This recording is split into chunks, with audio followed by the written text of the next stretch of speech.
അദ്ധ്യായം 105. അൽ ഫീൽ, മക്കയിൽ അവതരിച്ചത്.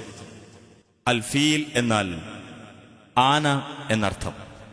പരിശുദ്ധ കഅബ തകർക്കാൻ ആനപ്പടയുമായി പുറപ്പെട്ടവർക്ക് അല്ലാഹു കടുത്ത ശിക്ഷ നൽകിയ സംഭവം വിവരിച്ചതുകൊണ്ടാണ് ഈ അദ്ധ്യായത്തിന് ഇപ്രകാരം പേരു നൽകപ്പെട്ടത്. ബിസ്മില്ലാഹിർ റഹ്മാനിർ റഹീം. അലം തറ കൈഫ ഫഅല റബ്ബുക ബിഅസ്ഹാബിൽ ഫീൽ. ആനക്കാരെക്കൊണ്ട് നിന്റെ രക്ഷിതാവ് പ്രവർത്തിച്ചത് എങ്ങനെയെന്ന് നീ കണ്ടില്ലേ? അലം യജ്അൽ കൈദഹും ഫീ തദ്ലീൽ.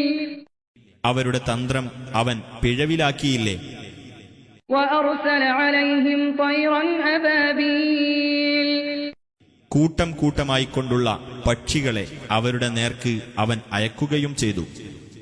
തർമീഹിം ബിഹിജാറത്തിൻ മിൻ സിജ്ജീൽ. ചുട്ടുപഴുപ്പിച്ച കളിമൺ കല്ലുകൾ കൊണ്ട് അവരെ എറിയുന്നതായ. ഫജഅലഹും കഅസ്ഫിൻ മഅകൂൽ. അങ്ങനെ അവൻ അവരെ തിന്നൊടുക്കപ്പെട്ട വൈക്കോൽ തുരുമ്പ് പോലെയാക്കി.